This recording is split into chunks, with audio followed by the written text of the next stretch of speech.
Hi viewers, welcome to our channel. ప్రస్తుతం మనతో పాటు దాము బాలాజీ గారు సీనియర్ జర్నలిస్ట్ ఉన్నారు. వాటితో ఒకసారి మాట్లాడదాం. సార్ నమస్కారం. సార్ నిన్న పోసాన్ని సిఐడి వాళ్ళు విచారించారు కదా, అయితే ఈ విచారణకు సంబంధించి కొన్ని విషయాలు బయటకు అయితే వచ్చేస్తాయి. కొన్ని ఆర్టికల్స్ ఏ విధంగా ప్రింట్ చేస్తున్నాయంటే ఆ పోసాని మొత్తం చెప్పేశాడు. ఆయన వాంగ్మూలం చూస్తే మొత్తం కూడా సాక్షి మీడియా ఆయనతో చేయించిందని చెప్పేసి ఆయన చెప్పినట్టుగా వార్తలు అయితే వచ్చాయి సార్. అండ్ ఇంకోటి ఎలా ఉన్నాయంటే సార్, 4 గంటల పాటు పోసానిపై థర్డ్ డిగ్రీ చేశారు సిఐడి వాళ్ళని కూడా వేసేస్తున్నారు. మరి నిజంగా ఆ సిఐడి వాళ్ళు థర్డ్ డిగ్రీ చేస్తుంటారా లేదా? అండ్ ఈ వాంగ్మూలం ఏదైతే చెప్తున్నారో అది ఎలా లీక్ అయింది, అసలు విచారణ ఎలా సాగింది, ఏం ప్రశ్నలు అడిగారు, మరి దీనికి సంబంధించి మీరేం చెప్తారు సార్?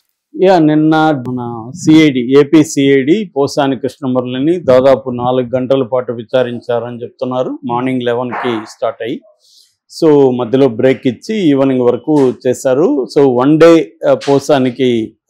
పోసానిని సిఐడి కస్టడీకి కోర్టు అనుమతించింది. సో ఆయనకు ముందుగా వైద్య పరీక్షలు గుంటూరు గవర్నమెంట్ హాస్పిటల్ వైద్య పరీక్షలు నిర్వహించి తీసుకెళ్లారు. దాని తర్వాత ప్రశ్నలు అడిగారు. డిఎస్పి లక్ష్మయ్య ఆధ్వర్యంలో దాదాపు 32 ప్రశ్నలు పోసానిని అడిగినట్టు చెప్తున్నారు. ఆ 32 ప్రశ్నల్లో చాలా వాటికి తనకు తెలియదని, గుర్తులేదని, మర్చిపోయానని పోసాని చెప్పినట్టుగా తెలుస్తుంది. అట్లాగే నాకు ఆరోగ్యం బాగాలేదు అని మాటిమాటికి ఆయన ఎంక్వైరీ నుంచి పక్కకి వెళ్ళిపోయి రెస్ట్ తీసుకోవాలి నేను అని చెప్పాడని, సహకరించలేదని చెప్తున్నారు. సో అందుకనే మళ్ళీ సిఐడి మళ్ళీ కస్టడీని అడిగే అవకాశం ఉందని చెప్తున్నారు. సో ఇదొకటైతే. రెండవ యాంగిల్, ఈయన సాక్షి పేపరే నన్ను ఇలా మాట్లాడమనింది, వాళ్లే ప్రెస్ మీట్ అరేంజ్ చేశారు, వాళ్లే సబ్జెక్ట్ ఇచ్చారు, నేను దాన్ని చెప్పాను అంతే తప్ప మొత్తం సాక్షి వాళ్ళే ఇదంతా చూసుకున్నారు అని కూడా పోసాని చెప్పినట్టుగా చెప్తున్నారు. అయితే ఇదంతా సిఐడి వాళ్ళు బహిరంగంగా ఎక్కడ చెప్పలేదు, కానీ తెలుగుదేశం మీడియాలో మాత్రమే ఇప్పుడు నేను చెప్తున్న వార్తలన్నీ వస్తున్నాయి. సో అంటే మరి తెలుగుదేశానికి సిఐడి వాళ్ళు లీక్ చేశారా? ఎందుకంటే మనకి గతంలో కూడా జగన్ ప్రభుత్వంలో కూడా సాక్షిలో వచ్చేవి, ఎందుకంటే సిఐడి వాళ్ళు సాక్షికి లీక్ చేస్తారు కాబట్టి. ఇది తెలుగుదేశం వాళ్ళు TV5, ఆంధ్రజ్యోతి కావచ్చు, బిగ్ టీవీ కావచ్చు. బిగ్ టీవీ అంటే ఇక్కడ రేవంత్ రెడ్డి బంధువులతో, లేకపోతే మొత్తానికి రేవంత్ రెడ్డి సపోర్ట్ చేసే ఛానల్, అంటే అక్కడ తెలుగుదేశాన్ని సపోర్ట్ చేసే ఛానల్. సో ఇలాగా తెలుగుదేశం మీడియాకు సంబంధించిన ఛానల్స్ కావచ్చు, వెబ్సైట్లు కావచ్చు, పత్రికలు కావచ్చు, పోసాని కృష్ణమురళికి సంబంధించి కొన్ని విషయాలు వైరల్ అవుతున్నాయి. అందులో ఒకటి ఏమంటే 4 గంటల పాటు పోసాని మీద థర్డ్ డిగ్రీ ప్రయోగించారని కూడా ఒక తెలుగుదేశాన్ని సపోర్ట్ చేసి ఒక మీడియా రాశారు. సో అయితే ఇదంతా అయిపోయినాక మళ్ళీ గవర్నమెంట్ హాస్పిటల్లో ఆయనకి టెస్టులు చేసి మళ్ళీ కోర్టులో, అక్కడ గుంటూరులో ఉండే prohibition and excise district court దాంట్లో ప్రవేశపెట్టినప్పుడు జడ్జి గారు అడిగారు, నిన్నేమన్నా అక్కడ సిఐడి వాళ్ళు టార్చర్ చేశారా, బలవంతం ఏమన్నా చేశారా అని అడిగినప్పుడు అలాంటిది ఏమీ లేదని పోసాని చెప్పాడు.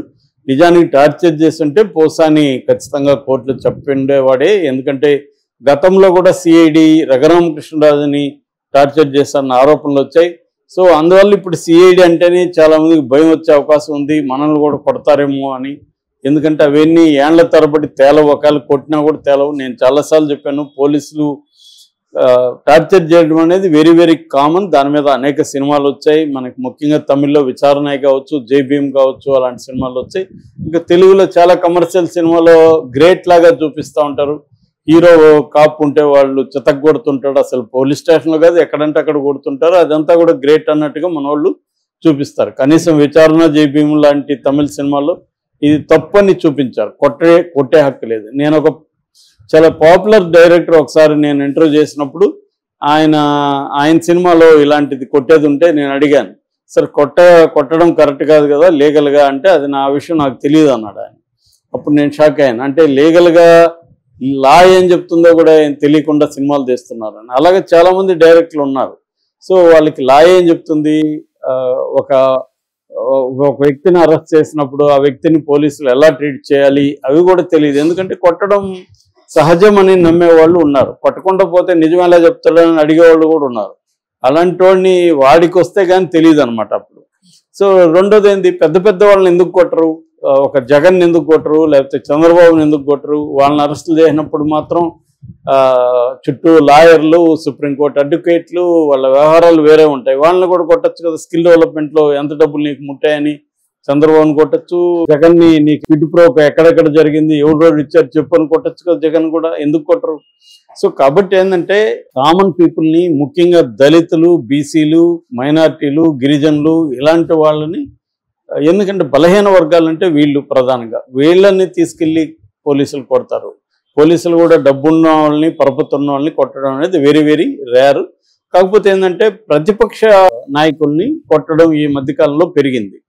పోలీసులు కొట్టడం ఇప్పుడు మనం ఆంధ్రప్రదేశ్లో అదే చూస్తున్నాం. అంటే నాయకుని కొట్టకపోవచ్చు కానీ సోషల్ మీడియా కార్యకర్తలను చాలామందిని కొడుతున్నారని హైకోర్టే సీసీటీవీ ఫుటేజ్లు అవన్నీ సబ్మిట్ చేయమనింది. ఇప్పటివరకు సబ్మిట్ చేయట్లేదని హైకోర్టే ఆగ్రహం కూడా వ్యక్తం చేసింది. సో ఈ టార్చర్ అనేది కామనే. మరి పోసాని టార్చర్ చేశారా? చేసినా కూడా పోసాని భయపడి కోర్టుకి చెప్పలేదా? ఎందుకంటే అది చెప్తే మళ్ళీ ఇంకా రివెంజ్ డ్రామాలు ఉంటాయి, మరిన్ని కేసులు పెడతారేమో భయపడేమన్నా చెప్పలేదా? ఎందుకంటే మామూలుగా కూడా లోపాయికారిగా వాళ్ళతో ఏదన్నా ఒప్పందం చేసుకుంటే తప్ప పోసాని వదిలిపెట్టే ప్రసక్తి కనబడట్లేదు. లోపాయికారిగా అంటే ఏంటి? ఒకటి అప్రూవర్గా మారాలి. అప్రూవర్గా మారి నేను ఈ తప్పు చేయలేదు, నాకు ఫలాని సాక్షినో లేకపోతే సజ్జల రామకృష్ణారెడ్డి చెప్తే చేశానో చెప్పాలి. అప్పుడు ఇతన్ని అప్రూవర్గా మార్చి వాళ్ళ మీద కేసులు పెడతారు. సో అలాగే తప్పించుకోవచ్చు. ఎందుకంటే ఢిల్లీ లిక్కర్ స్కామ్లో కూడా శరత్ చంద్రారెడ్డి కావచ్చు, మాగుంట రాఘవ్ కావచ్చు, ఇలాగ చాలామంది అప్రూవల్గా మారిపోయి ఇటు కేజ్రీవాల్ టీం మీద, కవిత మీద వాళ్ళు నెగిటివ్గా చెప్పడం, దానివల్ల వీళ్ళని అరెస్ట్ చేయగలగడం, ఇవన్నీ అప్రూవల్గా మారడం వల్లే జరిగాయి.